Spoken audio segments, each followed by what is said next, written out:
Rebasing and Relining. Assalamu alaikum viewers, my name is Zeshan. Today in this short video we will discuss about the most important question in dentistry for paper point of view and practically. Let's start. First we will discuss about the rebasing.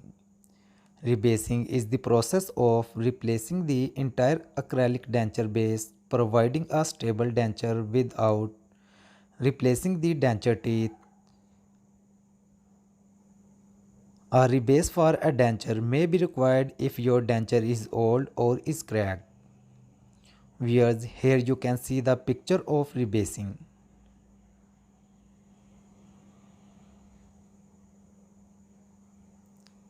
Relining.